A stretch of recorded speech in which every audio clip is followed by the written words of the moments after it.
Selamat pagi dan selamat datang diucapkan kepada para pemegang saham, kuasa pemegang saham PT MDQ TBK, selanjutnya disebut sebagai perseroan, para komisaris, serta para undangan dan hadirin sekalian yang terhormat. Salam bagi kita semua.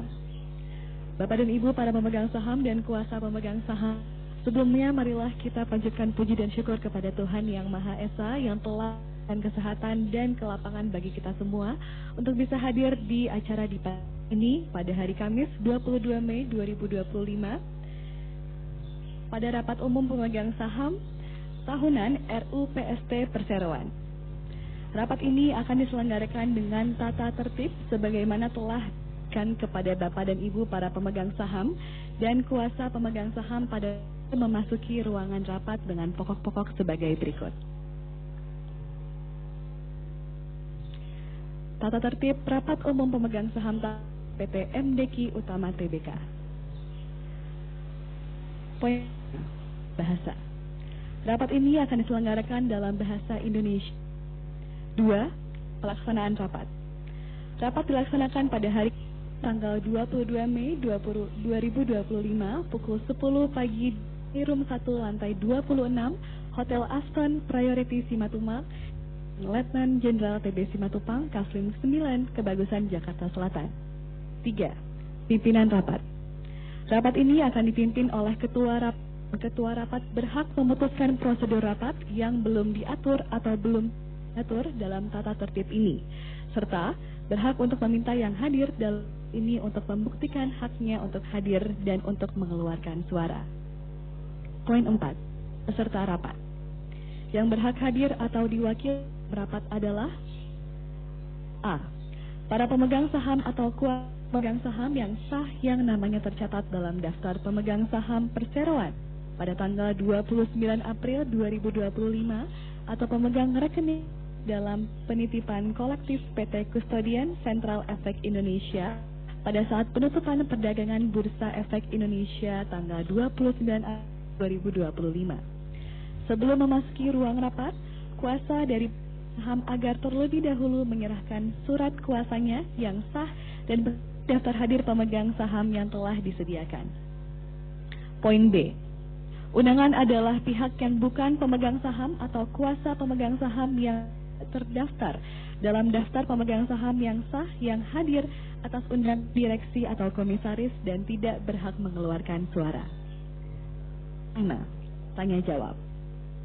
Sebelum pengambilan keputusan untuk rapat, pimpinan rapat akan memberikan kesempatan kepada pemegang saham 2 orang penanya pada setiap mata acara rapat untuk menyampaikan dan atau pendapat secara tertulis sebanyak 1 kali dengan 2 pertanyaan.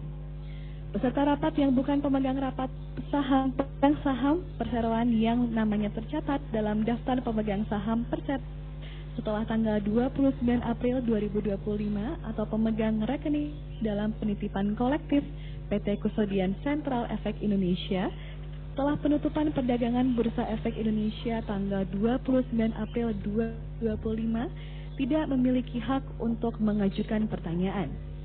Demikian pula bagi pemegang saham yang datang terlambat sehingga tidak sempat untuk melakukan registrasi sebelum pelaksanaan rapat maka dianggap tidak hadir dalam sehingga tidak memiliki hak untuk mengajukan pertanyaan. Poin B. Pertanyaan dan atau tanggapan diajukan secara tertulis. Pertanyaan atau tanggapan yang diajukan secara lisan tidak dapat ditanggapi. Para pemegang saham atau kuasa pemegang saham yang sah yang hadir secara fisik dalam rapat dan ingin mengajukan pertanyaan dan atau tanggapan dipersilahkan untuk mengangkat tangan serta menuliskan nama, jumlah yang dimiliki atau diwakili dan pertanyaan yang diajukan pada form yang dibagikan oleh panitia rapat. Poin D. Pimpinan rapat menunjuk perwakilan perseroan untuk menyerahkan form pertanyaan kepada tersebut dan penanya mengajukan pertanyaan tersebut secara tertulis form pertanyaan yang telah dibagikan. Perwakilan perseroan atau orang yang ditunjuk akan mengumpulkan form pertanyaan yang telah diisi oleh tersebut dan menyerahkan terlebih dahulu kepada BAE untuk diperiksa telah melakukan registrasi sebelum rapat dimulai dan terdaftar sebagai pemegang saham yang berhak mengikuti rapat ini. Setelah dilakukan pemeriksaan dan benar terdaftar sebagai pemegang saham yang berhak mengikuti rapat, maka form pertanyaan diserahkan kepada pimpinan rapat.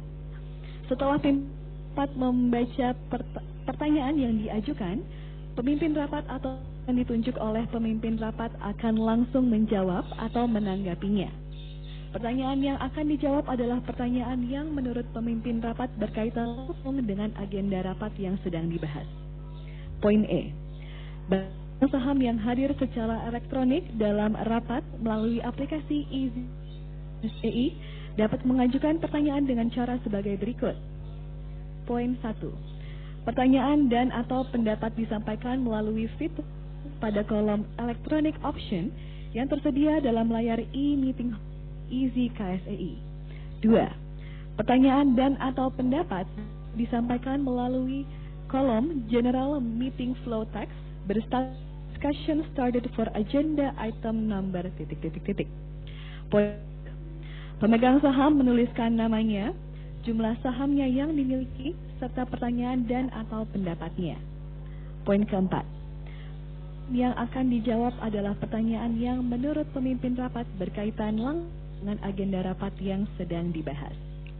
Poin ke-6. Pemungutan suara. Dalam rapat ini telah menggunakan fasilitas e-proxy pada KSEI yang disediakan oleh KSEI sehingga pemungutan suara untuk mata acara rapat diambil dari 1. Suara elektronik pemberi kuasa e-proxy pada EasyKSEI. 2. Suara pemegang saham yang diajukan pada saat pemungutan suara untuk mata acara bersangkutan. Ketiga, suara dari kuasa pemegang saham selain e-proxy yang diajukan pada saat pemungutan suara untuk mata acara yang bersangkutan. Poin B. Pemungutan suara selain yang menggunakan e-proxy di KSEI akan dilakukan dengan cara menghitung jumlah yang tidak setuju, abstain maupun yang setuju. Bagi pemegang dan atau kuasa pemegang saham yang menyatakan tidak setuju maupun abstain, akan dipersilahkan untuk mengangkat tangan dan menyerahkan kartu suara yang telah disediakan dengan mengisi nama, jumlah saham yang dimiliki atau diwakili, dan menunjukkannya kepada petugas supaya dapat diambil dan dihitung oleh petugas. Sedangkan sisanya yang tidak mengangkat tangan dianggap menyatakan setuju, kemudian akan dilakukan perhitungan suara. Poin C. Pemegang saham atau kuasa pemegang saham yang sah yang namanya tercatat dalam daftar pemegang saham perseroan pada tanggal 29 April 2025 berhak memberikan suara. Dalam pemungutan suara, suara yang dikeluarkan saham atau kuasa pemegang saham berlaku untuk seluruh saham yang dimilikinya dan pemegang saham tidak berhak untuk memberikan kuasa kepada lebih dari seorang kuasa untuk sebagian dari jumlah saham yang dimilikinya suara yang berbeda. Poin D. Sesuai pasal 47 dan Otoritas Jasa Keuangan nomor 15 POJK 4 tahun 2020 tentang rencana dan penyelenggaraan rapat umum pemegang saham terbuka, suara abstain atau blanko dianggap mengeluarkan yang sama dengan suara mayoritas pemegang saham yang mengeluarkan suara. Poin E. Bagi kuasa pemegang saham yang diberikan wewenang pemegang saham untuk mengeluarkan suara abstain atau blanko dan suara tidak setuju tetapi pada waktu pengambilan keputusan tidak mengangkat tangan untuk memberikan suara abstain atau blanko dan atau suara tidak setuju, maka mereka dianggap menyetujui usulan keputusan agenda rapat yang diajukan. Poin ke-7. Keputusan RUPS tahunan. Poin A. Sesuai dengan ketentuan pasal 40 POJK nomor 15 tahun 2020, keputusan rapat akan diambil berdasarkan musyawarah untuk. Poin B. Dalam hal keputusan berdasarkan musyawarah untuk tidak tercapai, maka sesuai dengan ketentuan pasal 41 ayat 1 huruf C POJK nomor 15 tahun 2020 akan diambil dengan pemungutan suara berdasarkan suara setuju lebih dari 1/2 bagian dari seluruh saham dengan hak suara yang hadir dalam. Nomor 8. Penanya Siaran langsung pelaksanaan rapat. Poin A. Pemegang saham yang telah daftar di Easy KSEI paling lambat hingga batas waktu yang ditentukan dapat menyaksikan jalannya rapat melalui webinar Zoom dengan mengakses menu KSEI, submenu tayangan RUPS yang berada pada fasilitas akses KSEI yang dapat diakses melalui https://akses.ksei.co. Poin B. Tayangan RUPS memiliki kapasitas hingga 500 peserta dengan kehadiran ditentukan berdasarkan first come first serve basis. Poin C. Pemegang saham yang tidak mendapatkan kesempatan untuk menyaksikan rapat melalui tayangan RUPS dianggap sah hadir secara elektronik serta kepemilikan saham dan pilihan suaranya diperhitungkan dalam rapat sepanjang telah mendeklarasikan kehadirannya dalam Easy KSEI. D. Pemegang saham yang hanya menyaksikan rapat melalui tayangan RUPS namun tidak mendeklarasikan kehadirannya pada aplikasi Easy KSEI, maka yang bersangkutan tidak akan diperhitungkan dalam quorum kehadiran rapat. Poin 9. Lain-lain. Poin A. Sebelum rapat selesai, pemegang saham atau kuasa pemegang saham dimohon untuk tidak meninggalkan ruang rapat. Jika pemegang saham atau kuasa pemegang saham meninggalkan ruang rapat sebelum rapat dianggap menyetujui usulan keputusan agenda rapat yang diajukan dalam rapat. Poin B. Bagi pemegang saham atau kuasanya yang datang setelah registrasi kehadiran rapat ditutup, sehingga kehadirannya tidak tercatat dalam daftar hadir pemegang saham, maka yang bersangkutan tidak diperkenankan mengajukan pertanyaan maupun pendapat, serta suaranya akan tidak dihitung. Poin C. Tata tertib ini berlaku sejak tanggal tata tertib ini dibuat sampai dengan rapat ditutup oleh pemimpin rapat. Poin D. Hal-hal yang cukup diatur dalam tata tertib ini akan diatur kemudian pada saat pelaksanaan rapat perseroan. Tata tertib rapat tersebut adalah telah dibagikan kepada Bapak dan Ibu para pemegang saham dan kuasa pemegang saham untuk memasuki ruangan rapat. Sebelum kita memasuki acara pokok rapat, terlebih dahulu kami mohon dengan hormat kesediaan Bapak dan Ibu untuk mengalihkan nada telepon genggam ke nada getar selama rapat berlangsung. Pada kesempatan kali ini, izinkan kami terlebih dahulu untuk memperkenalkan para jajaran komisaris dan direksi PT MDQ Utama Tbk yang telah hadir bersama di antara kita. Telah hadir bersama kami para Dewan Komisaris, Komisaris Utama Bapak Agam Nugraha Subagja, Komisaris Bapak Irawan Hernadi Sadikin, Komisaris Independen Bapak Syaiful Fin,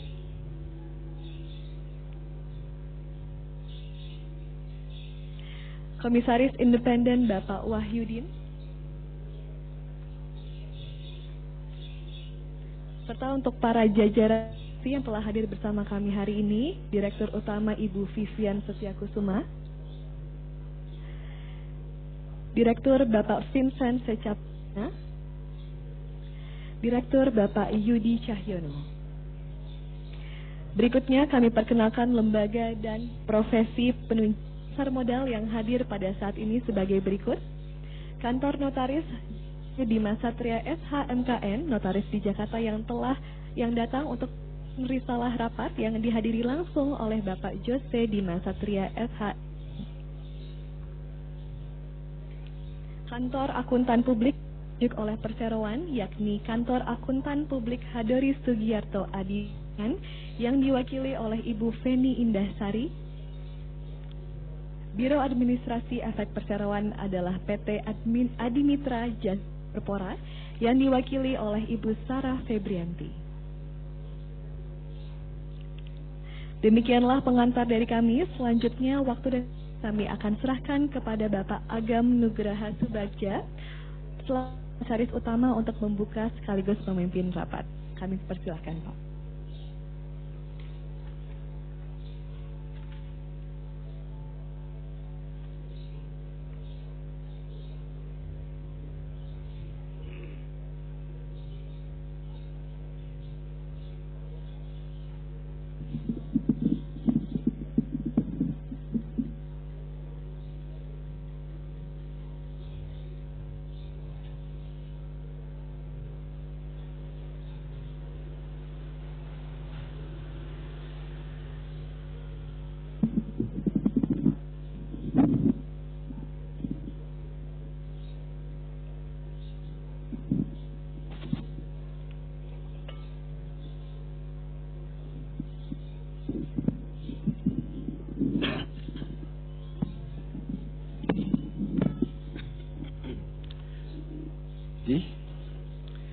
para pemegang saham dan kuasa pemegang saham yang hadir secara tatap muka maupun secara online, serta undangan dan para hadirin yang terhormat.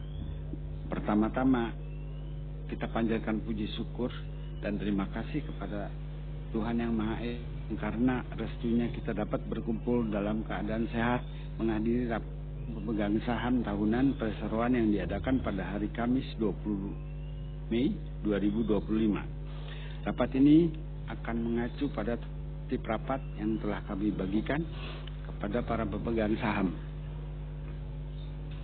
Sesuai ketentuan peraturan otoritas jasa keuangan nomor 15/POJK titik 04/2020 tentang rencana dan penyelenggaraan rapat umum pemegang saham perusahaan terbuka. Pak Anggaran Dasar Perseroan untuk menyelenggarakan rapat ini, Direktur Perseroan telah melakukan hal-hal sebagai berikut. 1. Memberitahukan mengenai rencana penyelenggaraan rapat beserta agenda rapat kepada Otoritas Jasa Keuangan atau OJK dengan surat 04.0236-DIR-OJK-2025 tanggal 8/2025 dan surat nomor 04.0240-DIR-OJK-2025 tanggal 10 April 2025 bahan mata acara RUPS tahunan PT MDQ Utama Tbk. 2. Menggugah pengumuman rapat pada situs web KS dan BEI dan situs web perseroan pada tanggal 5 April 2025. 3. Menggugah pemanggilan rapat situs web KSEI, BEI dan situs web perseroan pada tanggal 30 April 2025. Para pemegang saham dan kuasa pemegang saham serta para undangan yang kami hormati, sebelum memasuki mata acara rapat, terlebih dahulu saya akan memastikan apakah quorum rapat ini telah memenuhi syarat. Oleh itu saya minta kesediaan notaris untuk menyampaikan jumlah saham yang sah yang hadir dalam rapat ini. Terima kasih Pak Pengarap. Saya hormati, sesuai dengan data hadir para pemegang saham dan kuasa pemegang saham dengan hak suara bahwa para pemegang saham yang hadir dalam rapat ini adalah sejumlah 70.073.221 saham atau mewakili sekitar 82% dari seluruh saham yang telah dikeluarkan oleh perseroan. Sesuai dengan ketentuan pasal ayat 2 huruf 1A Anggaran Dasar Perseroan, untuk masa acara pertama sampai dengan keempat adalah sah apabila dihadiri oleh lebih dari 1/2 bagian dari jumlah seluruh saham dengan hak sah yang dikeluarkan oleh perseroan. Sesuai dengan ketentuan Anggaran Dasar Perseroan dan POJK 15, untuk penyelenggaraan rapat ini telah terpenuhi dan dapat mengambil keputusan yang sah dan mengikat. Terima kasih. Terima kasih Pak Notaris. Mengingat semua persyaratan telah dipenuhi, maka dengan rahmat Tuhan Yang Maha Esa, saya nyatakan rapat umum pemegang saham tahunan PT MDQ Utama Tbk tanggal 22 Mei pada pukul 10.25 waktu Indonesia bagian Barat secara resmi dibuka.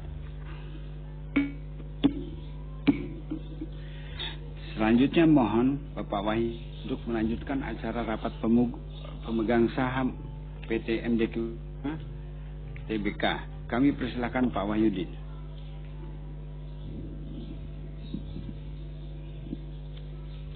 Terima kasih.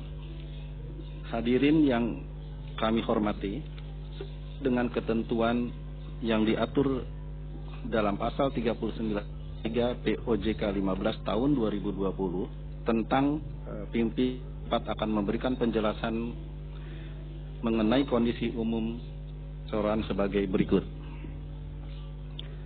Pada kesempatan ini, kami selaku Dewan Komisaris Perseroan akan menyampaikan laporan tahunan PT Aset dasar tahun 2023 sebesar 389,924 miliar. Hal ini disebabkan karena terdapat penurunan kas dan kas piutang usaha dan persediaan akibat penurunan pada tahun 2024. Jumlah tidak lancar perseroan pada tahun 2024 sebesar 60,576 miliar rupiah, turun 0,% dari tahun 2023 yang tercatat sebesar 674,623 miliar rupiah. Hal ini disebabkan karena terdapat penurunan pada aset. Total liabilitas perseroan pada tahun 2024 sebesar 65,314 rupiah, turun sebesar 34,45% dibandingkan dengan total liabilitas tahun 2023 yang tercatat sebesar 99,638 miliar rupiah. Hal ini terutama disebabkan karena terdapat penurunan yang signifikan pada jumlah jangka pendek dan jumlah liabilitas jangka panjang.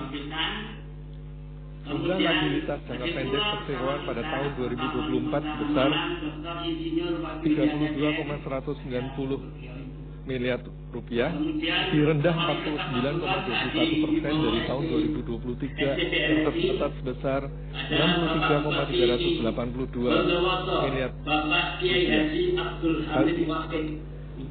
Hal ini disebabkan karena penurunan yang signifikan pada utang bank jangka pendek, utang usaha pihak ketiga, dan beban yang masih harus dibayar serta liabilitas jangka panjang bagian yang jatuh tempo dalam 1 tahun bank. Liabilitas jangka panjang perseroan pada tahun 2024 sebesar 3,124 miliar rupiah, turun 8,64% dibandingkan dengan tahun 2023 yang tercatat 36,256 miliar. Ya. Hal ini disebabkan karena terdapat penurunan pada jangka panjang setelah dikurangi bagian yang jatuh tempo dalam 1 tahun dan liabilitas diestimasi atas imbalan kerja. Total ekuitas perseroan pada tahun 2024 sebesar 94,677 miliar rupiah, tumbuh sebesar 1,01% dari jumlah ekuitas tahun 2023 yang tercatat sebesar 964,9 miliar rupiah. Hal ini disebabkan karena peningkatan pada saldo laba, cadangan, dan komponen lainnya yang dikontribusi terutama dari surplus dan revaluasi.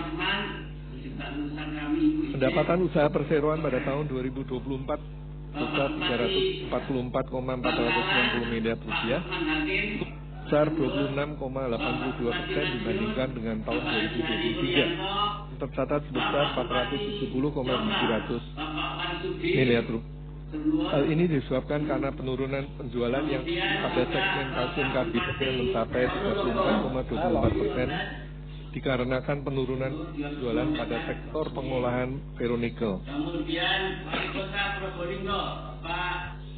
Laba bersih tahun 2024 tercatat 28,687 miliar rupiah, turun sebesar 474% dari laba bersih tahun 2023 yang sebesar 48,407 miliar rupiah. Penurunan ini disebabkan karena dampak dari penurunan penjualan signifikan. Beban pokok penjualan perseroan terdiri dari beban yang meliputi pemakaian bahan baku, tenaga kerja langsung, dan kebutuhan aplikasi. Beban pokok penjualan dan perseroan pada 2024 tercatat sebesar 270,505 miliar rupiah, turun sebesar 25,71% dari beban pokok penjualan tahun 2023 yang tercatat sebesar 364,182 miliar rupiah. Ini disebabkan karena tekanan efisiensi akibat penurunan kapasitas produksi. Laba komprehensif perseroan pada tahun 2024 sebesar 39,313 miliar rupiah, itu sebesar 19,57% dari laba komprehensif tahun 2023 yang tercatat sebesar 49,307 miliar rupiah. Hal ini disebabkan karena penurunan yang relatif signifikan dari penjualan dan laba tahun berjalan. pemegang saham dan kuasa pemegang saham, laporan direksi dan laporan perseroan untuk tahun buku 2024 yang kami sampaikan untuk dan disahkan oleh rapat. Selanjutnya kami mempersilahkan kepada Bapak Agam Nugraha Subagja untuk mewakili Dewan Komisaris dalam laporan kegiatan tugas pengawasan Dewan Komisaris yang dilaksanakan pada tahun 2024. Terima kasih Pak Vincent. Undang-Undang Nomor 4 Tahun 2007 tentang Perseroan Terbatas dan Anggaran Dasar Perseroan mengatur bahwa Dewan Komisaris memiliki tugas dan tanggung jawab fiduciary duty untuk melaksanakan duty of care, di mana Dewan Komisaris menjalankan kewajibannya harus memahami, mampu untuk memberikan nasihat dan pengawasan bagi direksi untuk tetap pegang, mengembangkan dan meningkatkan kinerja perseroan di semua aspek kegiatan nasionalnya. Dewan Komisaris telah memberikan pengarahan melalui beberapa bagai garis kebijakan, mulai dari strategi bisnis, operasional, hingga pengembangan. Sebagai realisasi nilai tata kelola perusahaan, secara berkala Dewan Komisaris telah melakukan tugas pengawasan dengan senantiasa memberikan pengarahan, masukan, dan rekomendasi kepada direksi untuk tercapainya rencana kerja perseroan yang pelaksanaannya dilaporkan komisaris melalui berbagai pertemuan yang telah dilaksanakan secara periodik selama 2024. Semua itu bertujuan untuk meningkatkan kerja perseroan melalui best practice dan efisiensi dalam koridor tata kelola perusahaan yang baik. Dewan Komisaris juga telah dan menelaah dengan seksama laporan tahunan termasuk di dalamnya laporan kegiatan perseroan dan laporan keuangan untuk tahun buku 2020. Setelah membaca dan menelaah laporan tahunan 2024 tersebut, Dewan Komisaris beranggapan bahwa kegiatan dan anak perusahaan untuk tahun buku 2024 telah dilaksanakan sesuai dengan rencana kerja.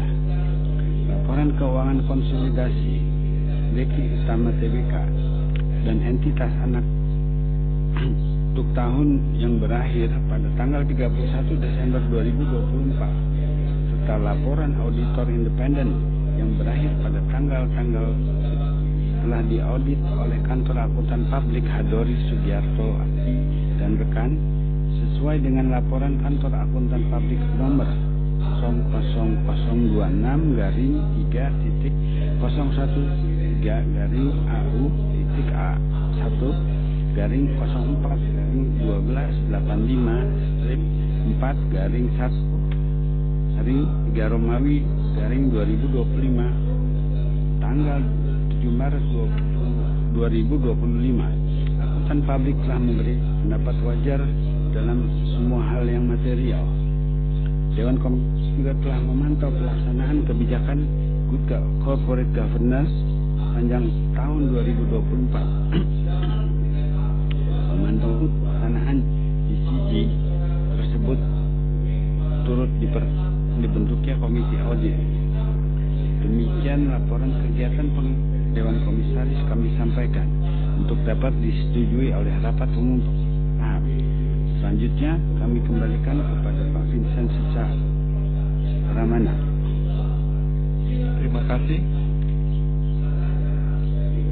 Kami membuka kesempatan kepada para pemegang saham untuk mengajukan pertanyaan terhadap hal-hal yang baru saja akan berkenaan dengan mata acara yang pertama. Kami mengingat ketentuan tata tertib rapat agar pertanyaan dan atau pendapat yang akan disampaikan sesuai dengan mata acara yang saat ini. Apabila ada yang ingin bertanya, kami persilahkan mengangkat tangan. Apabila ada pertanyaan, panitia rapat akan dan formulir pertanyaan untuk diisi dengan pendapat atau pertanyaan selanjutnya diserahkan pada pimpinan rapat. Dari ICTT ada satu tanggapan, nanti mohon terserah mau ditangkap. Ini bukan pertanyaan, dari Pak Denny Daniel Tambunan 9.300 saham, bahwa tanggapannya adalah penjualan tahun 2024 anjlok terparah. Tanggapannya seperti apa?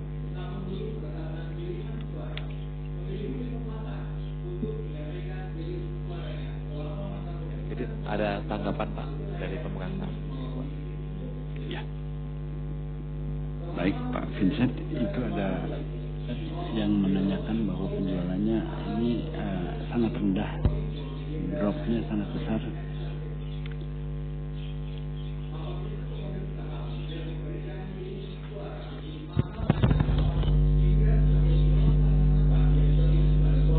Baik, terima kasih atas pertanyaan dari Pak Denny Tambunan.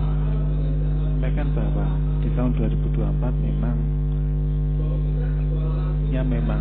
berat ya untuk ekonomi, untuk perekonomian, terutama di sektor karbit, bahwa ada penurunan signifikan terjadi di tahun 2024. Memang yang pertama adalah kami ada masalah di sektor,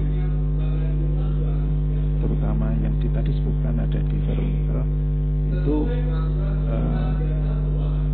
terjadi penurunan konsumsi pemakaian. Terus kemudian yang kedua juga ada di sektor baja, di daerah pabrik baja sekarang itu rata-rata pabrik baja itu menggunakan billet, tidak memproduksi baja sendiri, otomatis kebutuhan karbit untuk sulfurizer untuk baja maupun untuk berkurang banyak sekali. Terus kemudian itu kita juga ada sektor impor di tahun 2024 itu karena memang ada overproduksi dari China, itu yang memang mudah untuk masuk ke market. Nah ini yang tahun 2024 akhir itu sudah mulai ada pemberlakuan SNI wajib yang baru, dan kita masih kita optimis nanti di tahun 2020 ya, ada perbaikan untuk yang penjualannya itu sendiri. Juga yang kita untuk yang servis kepada pelanggan ini kita juga akan tingkatkan. Juga kita akan buka yang sektor yang lain. Kita harus meningkatkan ini market di luar dari organik konsumen marketnya sebelumnya. Salah satunya memang di agro. Sekarang kita memang lagi sangat serius untuk menjajah ke sana, untuk membuka market-market yang baru, untuk antisipasi stagnannya dari kebutuhan karbit, bahkan turunan di demand-nya. Itu dari saya, terima kasih.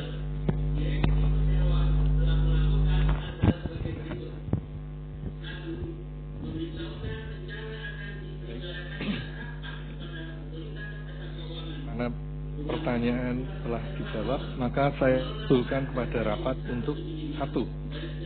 Menyetujui dan mengesahkan laporan tahunan perseroan tahun 2024, termasuk di dalamnya laporan kegiatan perseroan dan laporan pengawasan Dewan Komisaris. 2. Memberikan pelunasan dan pembebasan tanggung jawab sepenuhnya kepada direksi dan Dewan Komisaris Perseroan atas tindakan pengurusan dan pengawasan yang telah dijalankan selama tahun buku 2024. Sepanjang tindakan tersebut tercatat laporan keuangan perseroan dan tidak bertentangan dengan ketentuan dan perundangan.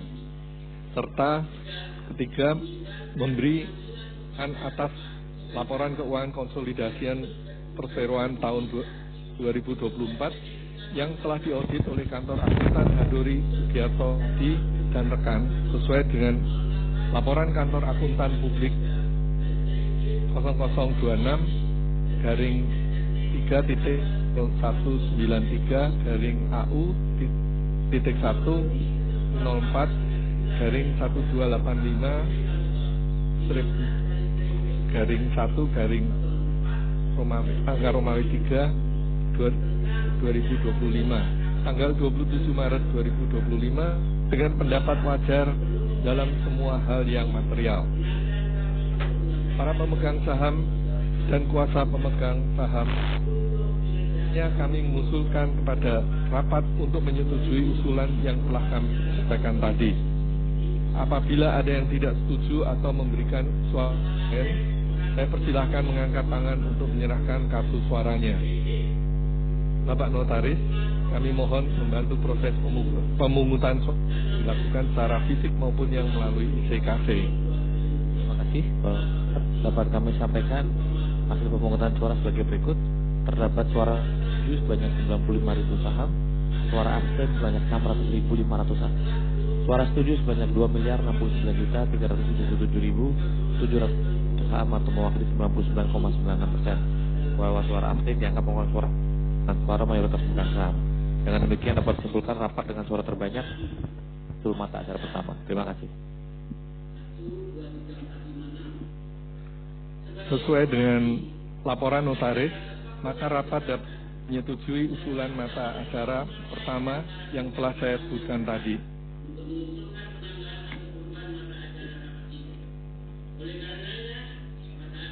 Mata acara berikutnya adalah persetujuan penggunaan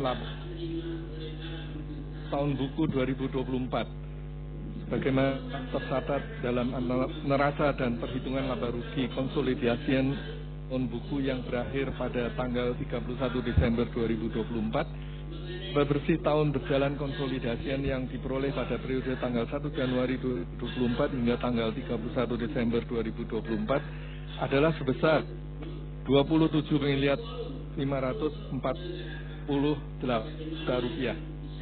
Selanjutnya kami mengusulkan untuk menyetujui penggunaan laba perseroan sebagai berikut.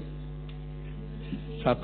Menyetujui dan menetapkan pada bahwa dana sebesar 241.216.000 rupiah atau sebesar 73,8% dari laba bersih yang diatribusikan kepada pemilik entitas induk perseroan atau sebesar Rp8 per lembar saham akan digunakan sebagai pembayaran dividen kepada para saham perseroan.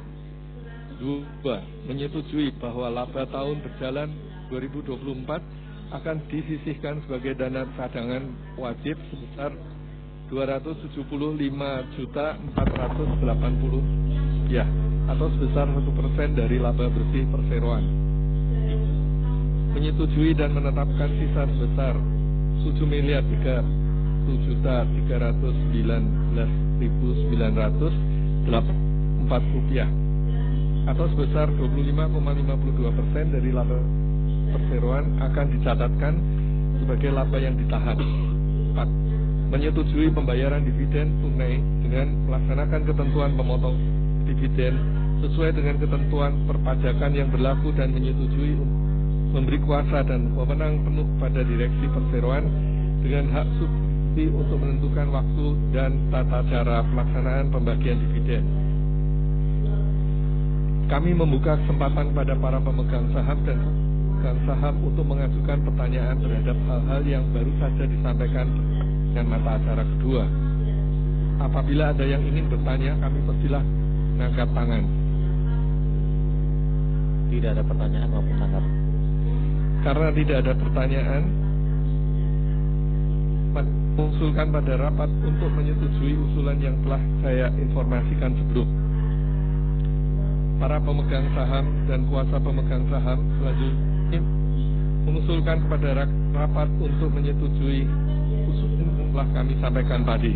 Apabila ada yang tidak setuju atau suara absen, saya persilahkan mengangkat tangan untuk menyerahkan kartu suara. Bapak Notaris, kami mohon membantu proses pemungutan yang dilakukan secara fisik maupun yang melalui ICKC. Terima kasih. Dapat kami sampaikan hasil pemungutan suara sebagai berikut. Terdapat suara tidak setuju sebanyak 1.000 saham, suara abstain sebanyak 600.500 saham, dan suara setuju sebanyak 69.377.721 saham atau mewakili 0,9%. Dengan demikian dapat disimpulkan rapat dengan suara terbanyak menyetujui usulan 2. Terima kasih. Sesuai dengan laporan, maka rapat dapat menyetujui usulan mata acara kedua yang telah saya sebutkan tadi.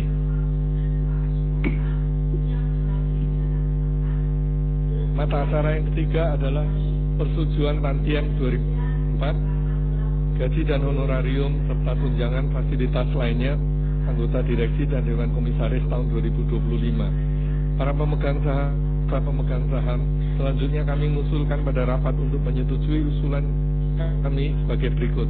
1. Menyetujui dan menetapkan besaran tantian bagi anggota direksi dan Dewan Komisaris perseroan 2024 sebesar 5% dari laba bersih perseroan tahun buku 2024. 2. Menyetujui menetapkan gaji honorarium dan fasilitas bagi anggota direksi dan Dewan Komisaris untuk tahun 2005 naik maksimal 4,615 dari tahun lalu.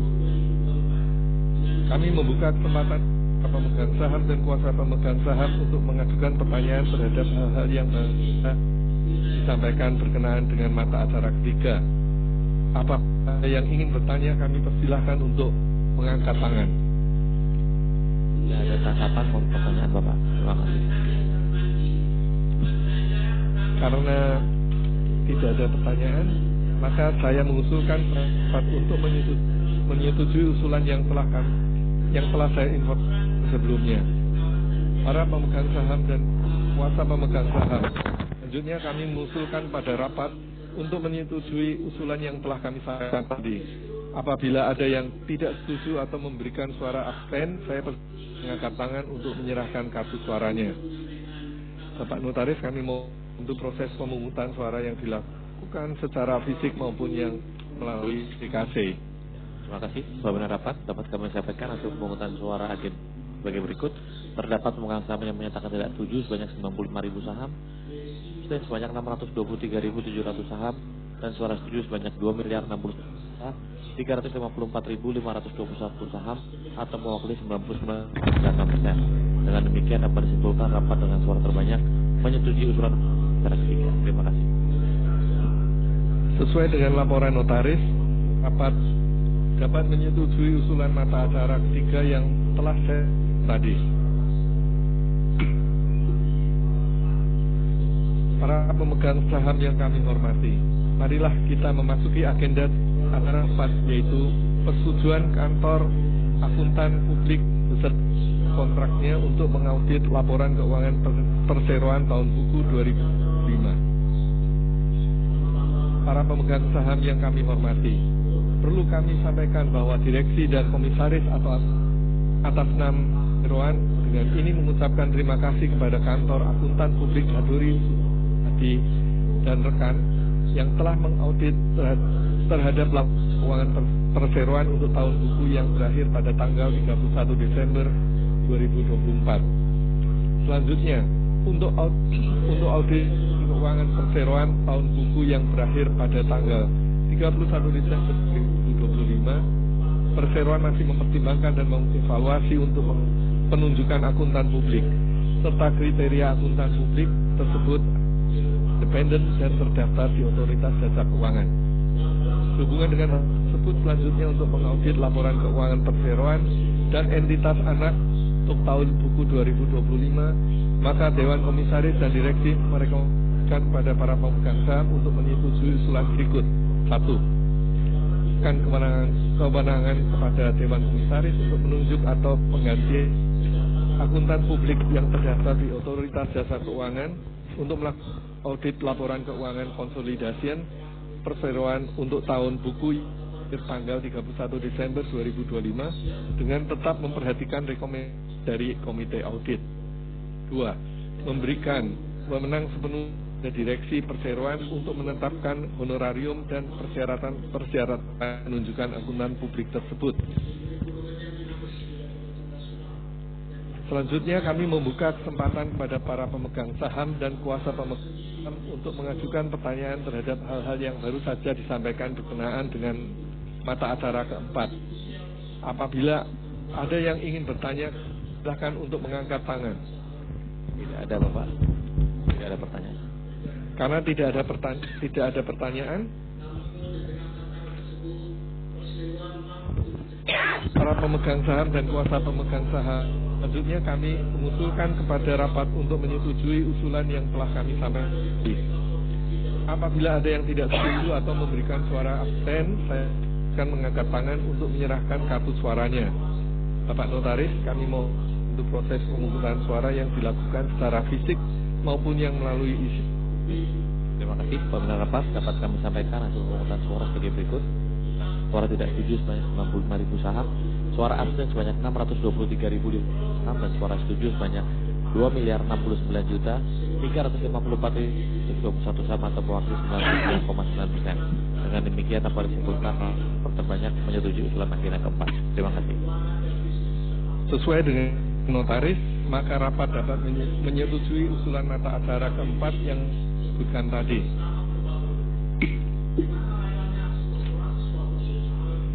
Selanjutnya kita akan memasuki mata acara yang kelima, yaitu laporan jawaban realisasi penggunaan dana hasil penawaran umum saham perdana 6 ayat 1 POJK nomor 30 tahun 2015. Berkaitan dengan mata acara kelima ini dan sesuai dengan ketentuan pasal 6 POJK nomor tahun 2015 bahwa perusahaan terbuka wajib mempertanggungjawabkan penggunaan dana hasil penawaran umum dalam setiap RUPS tahunan sampai dengan seluruh dana hasil penawaran umum realisasikan. Maka dapat disampaikan bahwa realisasi penggunaan dana hasil penawaran umum saham perdana IPO PT MBQ Utama Tbk sampai dengan tanggal 31 Desember 2024 adalah sebagai berikut. 1. Hasil penawaran umum yang diperoleh adalah sebesar 184.350.000 rupiah. Biaya yang telah dikeluarkan dalam rangka pelaksanaan IPO adalah sebesar 9.057.511.401 rupiah. 2. Hasil bersih IPO telah dikurangi biaya emisi adalah sebesar 192.408.599 rupiah. 3. Rencana penggunaan dana IPO berdasarkan putusan RUPS pada tanggal 5 Juni 2023 adalah sebagai A. Dan pabrik ferrosilika sekitar 59,71% dari dana IPO atau 104.643.703.530 ya. B. Pembangunan pabrik karbit desulfurizer besar 48.397.514 rupiah sebesar 27,61% dari dana IPO. C. Modal kerja pabrik ferrosilika dan karbit desul menjadi tidak ada atau 0 rupiah atau 0%. Modal kerja pabrik kalsium karbida sekitar 12,8% dari dana IPO atau 2.287.554 rupiah. 4. Penggunaan dana IPO yang telah terrealisasi sampai dengan Desember 2024 adalah A. Untuk modal kerja produksi kalsium karbida sebesar 22.227.087.554 rupiah. Untuk pembangunan pabrik karbit desulfurizer sementara mencapai 32.999.839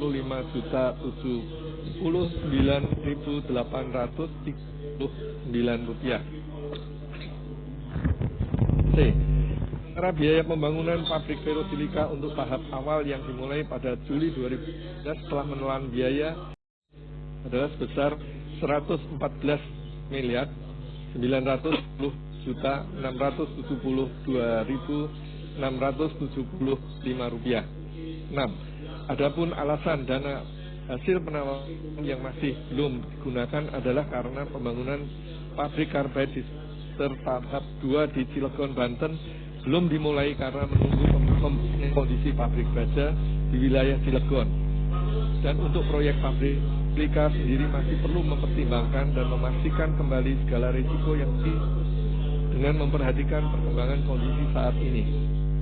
Seperti kenaikan biaya investasi, perhitungan saat ini ternyata lebih tinggi dari rencana awal, dan tingginya biaya produksi, harga bahan baku, biaya energi tidak seimbang dengan rendahnya harga jual produk ferrosilika. Kami membuka kesempatan kepada para pemegang saham dan kuasa pemegang saham mengajukan pertanyaan terhadap hal-hal yang baru saja disampaikan berkenaan dengan mata 5. Apabila ada yang ingin bertanya, kami persilahkan untuk mengangkat tangan. Tidak ada, Bapak. Karena tidak ada pertanyaan, maka dikarenakan mata ini bersifat laporan, sehingga tidak ada pemungutan suara untuk mata acara rapat. Selanjutnya, kita akan memasuki mata acara ke-6, yaitu persetujuan perubahan penggunaan dana hasil penawaran saham perdana. Para pemegang saham dan kuasa pemegang saham yang perseroan berencana untuk mendirikan anak usaha baru. Nantinya anak usaha baru ini akan menjalankan kegiatan usaha industri plastik. Adapun modal untuk pendirian anak usaha ini direncanakan menggunakan bagian dari dana hasil penawaran umum dana. Untuk kami sampaikan usulan rencana perubahan penggunaan dana IPO untuk modal anak usaha baru dimaksud sebagai berikut. Dari data yang kami sampaikan, rencana awal penggunaan dana untuk pabrik silika alloy yang semula 104 miliar 670 juta 703.031 rupiah dirubah menjadi 29 miliar 673 juta 803.531 rupiah. Lalu penggunaan dana untuk carbide visualizer tetap tidak ada perubahan, yaitu sebesar 4 miliar 391 juta 607.514 rupiah. Dalam rencana perubahan dana IPO, kami tambahkan penggunaan dana IPO untuk modal pendirian usaha baru sebesar 74 miliar 999 juta 900 rupiah. Rencana pendirian anak usaha adalah dengan tujuan untuk menjalankan kegiatan usaha industri palet plastik. Perseroan telah melakukan kajian studi kelayakan atas industri palet plastik, dan kajian tersebut telah diupload dalam website perseroan sebagai bahan rapat. Untuk kepentingan para pemegang saham, perseroan ketahui dan dipahami bersama. Nantinya kepemilikan saham perseroan di usaha baru adalah 99,999%. Studi kelayakan telah dilakukan oleh kantor jasa penilai KJPP Sugianto Prasojo dan rekan yang memiliki kantor jasa penilai publik dari Kementerian Keuangan nomor 0.15.0131 berdasarkan Kepmen nomor 722/KM1/2015 tanggal 9 September 2015 dan terdaftar di Otoritas Jasa Keuangan berdasarkan surat standar profesi penunjang pasar modal nomor S859/PM 223/2015 tanggal 17 November 2015. Pada kesempatan ini kami sampaikan terlebih dahulu pembahasan mengenai studi kelayakan atas usaha palet plastik yang rencana akan dijalankan oleh anak usaha baru. Adapun studi kelayakan telah kami sampaikan sejak tanggal pemanggilan rapat melalui website perseroan sebagai bahan rapat dan dapat diunduh oleh pemegang saham. Hadirin yang kami hormati, mengingat permintaan pasokan senyawa kimia EBITDA dalam negeri tergantung dari pertumbuhan produksi baja, industri pertambangan, dan pengelasan yang pada 5 tahun terakhir hanya melambat, cenderung stagnan. Perseroan menyiapkan strategi dalam berinvestasi pada produk baru yang bisa memenuhi kebutuhan pasar berkembang, yaitu mendirikan anak usaha baru guna menjalankan memproduksi palet dengan klasifikasi baku lapangan usaha Indonesia KBLI 22299. Pengembangan produk baru ini telah dilakukan studi kelayakan sebagai berikut. Target pasar produk palet plastik sangat luas dan hampir industri manufacturing, fast moving consumer goods, dan industri menggunakan palet plastik.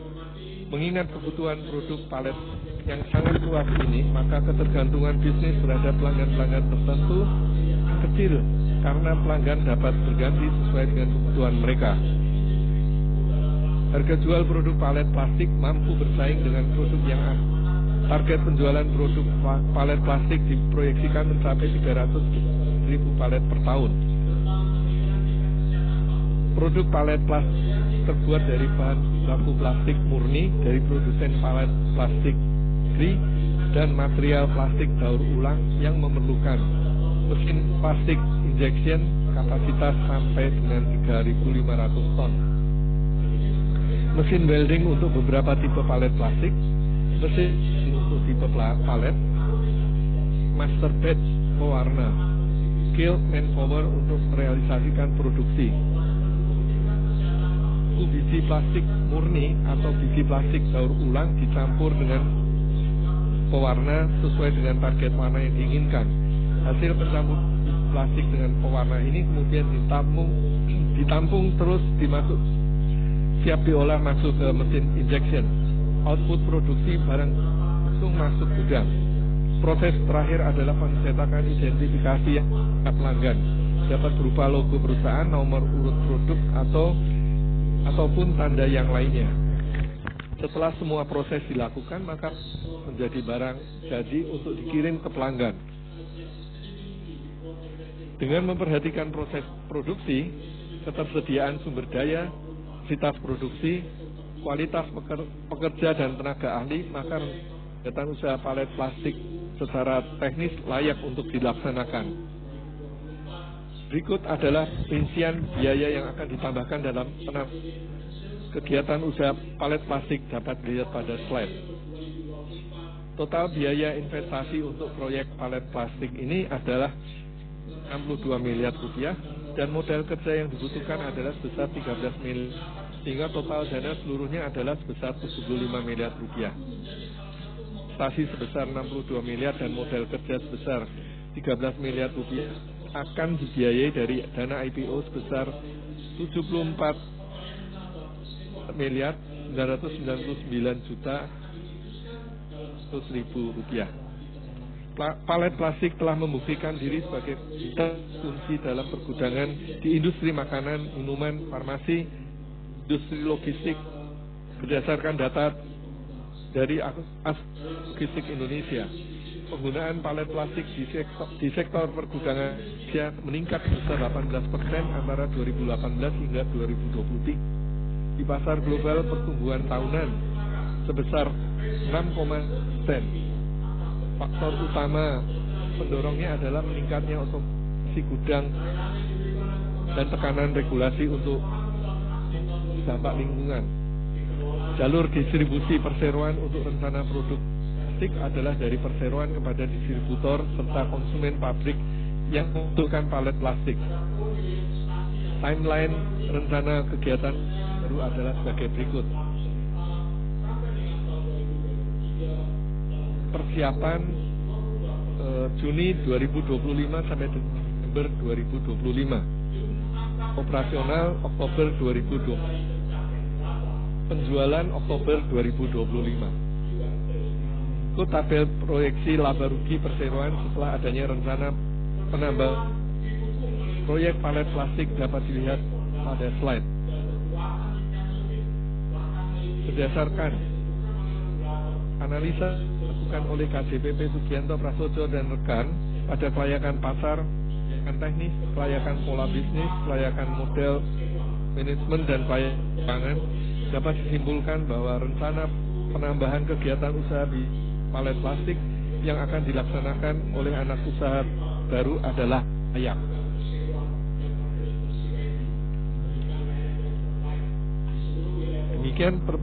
Demikian pembahasan atas studi kelayakan rencana dan kegiatan usaha produksi palet plastik yang akan dilakukan oleh anak usaha baru telah kami sampaikan. Sehubungan dengan pendirian anak usaha baru ini, maka Perseroan mengusulkan kepada pemegang saham disetujui. 1. Perubahan penggunaan sebagian dana hasil sebesar 74.999.900.000 rupiah untuk digunakan sebagai modal ditempatkan di setor pendirian anak usaha baru, sehingga perubahan penggunaan dana hasil penawaran umum saham perdana menjadi sebagai berikut.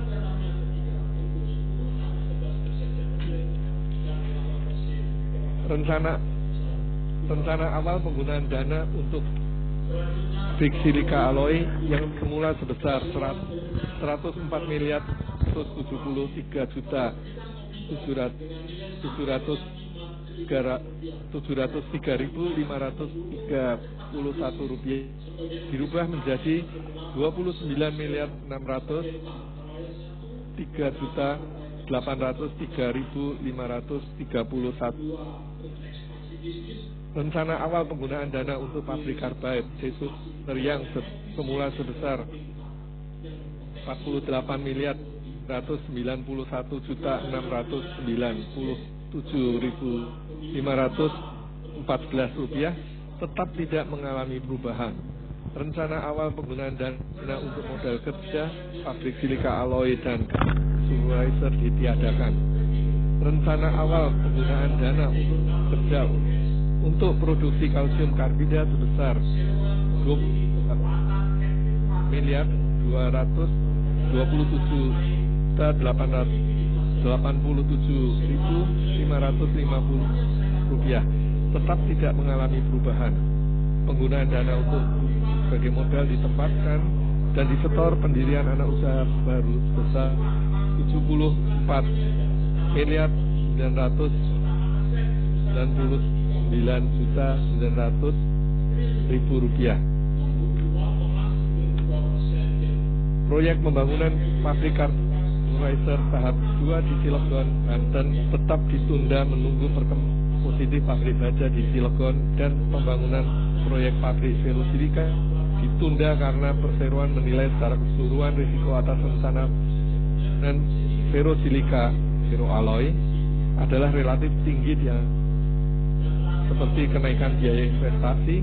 Perhitungan saat ini ternyata tinggi dari alokasi rencana awal, dan tingginya biaya produk, harga bahan baku impor, biaya energi tidak seimbang dengan rendahnya harga jual produk ferosilika. Buka kesempatan kepada para pemegang saham dan kuasa pemegang saham untuk mengajukan terhadap hal-hal yang baru saja disampaikan berkenaan dengan mata acara. Apabila ada yang ingin bertanya, kami persilahkan untuk mengangkat tangan. Tidak terdapat pertanyaan atau tanggapan Bapak? Karena tidak ada pertanyaan, para pemegang saham dan kuasa pemegang saham, selanjutnya kami mengusulkan kepada rapat untuk menyetujui usulan yang telah kami sampaikan. Apabila ada yang tidak setuju atau memberikan suara abstain, saya persilahkan tangan untuk menyerahkan kartu suaranya. Bapak Notaris, kami mohon proses pemungutan suara yang dilakukan secara fisik maupun yang melalui CKD. Baik, apabila rapat dapat kami sampaikan hasil pemungutan suara sebagai berikut. Pemegang saham yang menyatakan tidak setuju sebanyak 379.000 saham, suara sebanyak 600.500 saham, dan suara setuju sebanyak 2.069.093.721 saham atau mewakili 99,95%. Dengan demikian dapat disimpulkan rapat dengan suara terbanyak menyetujui usulan untuk mata acara ke-6. Terima kasih.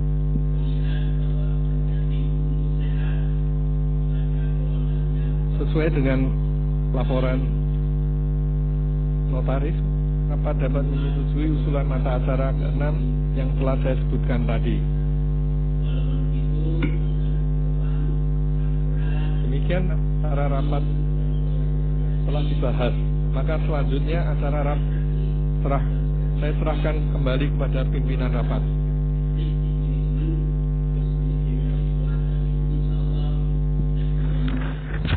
Baik, terima kasih Pak Vincent. Dengan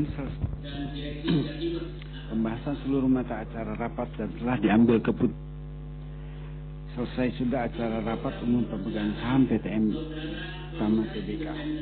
Para pemegang saham dan kuasa pemegang saham, seluruh mata acara rapat telah selesai dibicarakan.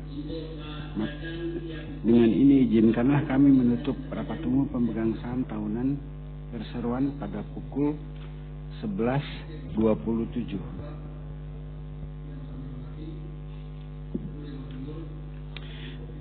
Itu saya atas nama Dewan Komisaris dan Dewan Direksi mengucapkan banyak terima kasih atas perhatian dan dukungan yang telah memungkinkan rapat dapat berjalan dengan baik.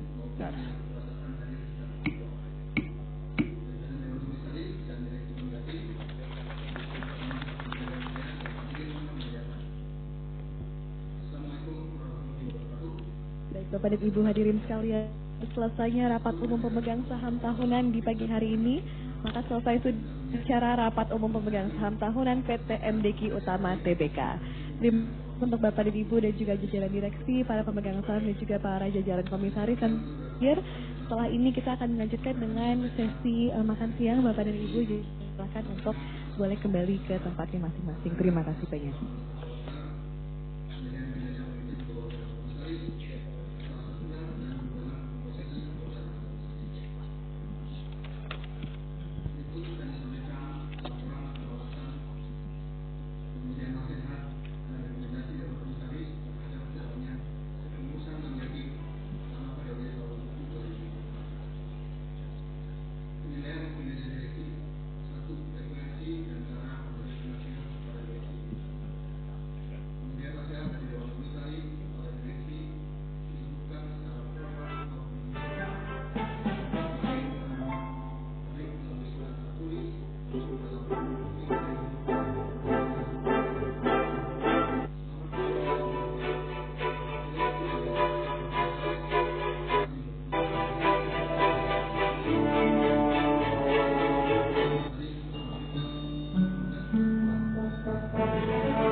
Komisaris berpandangan bahwa formulasi strategi dalam rencana fiscal tahun 2024 lalu diimplementasikan dalam program kerja yang tepat dan disiplin ini.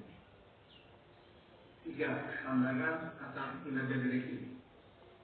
Di dalam melaksanakan fungsi pengawasan,